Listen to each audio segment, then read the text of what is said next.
फिर से एक शो कर रहे हैं 14 तारीख को, 14 फरवरी को। वो लव डे है ना, उस दिन वो प्यार वाला दिन है और वहाँ छुट्टी रहता है।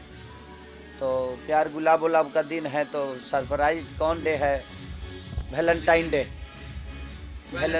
वही वैलेंटाइन डे हमारा है भाई। हम पढ़े लिखे कम है ना, तो हमको जो आता है वह बोलते हैं। प्लीज़ आप लोग क्षमा करिएगा, हमको जितना आता है, देखिए हम बिहार से हैं, तो बिहार से हैं तो हम वैलेंटाइन डे समझते हैं।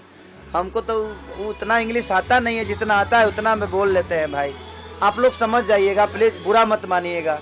ये भोजपुरी की मिट्टी है, तो भोजपुरी की मिट्टी की खुशबू मेरे हर शब्द में होता है। खेसारी भाई, बाहर जाते होंगे तो सब लोग वहाँ पे इंग्लिश बोलते होंगे, होटल में, एयरपोर्ट पे, तो कैसे अरेंज करते हो? तो हम होटल से निकलते नहीं है, तो हमको इंग्लिश की क्या ज़रूरत है? समस्या ये है कि जब हम बाहर गांव जाते हैं तो हम होटल से बाहर ही नहीं होते हैं। जितना काम है उतना ही। जब 10-20 लोग साथ में जाएंगे तो भाई अगर कोई इंग्लिश में खाना वाना लिखा होता है तो इंग्लिश में थोड़ा प्रॉब्लम है मेरा, तो हम आगे कर देते हैं। बहुत सारे हीरोइन हैं, हीरो हैं, किसी को बोल देता हूँ कि हाउ खाना है। हाउ मतलब जब देख लीजिए क्या लिखा है, तो ले खुदे ला कर दे देते हैं। तो हम होटल से बाहर ये नहीं निकलते हैं, तो हमको इंग्लिश की ज़रूरत नहीं पड़ती है।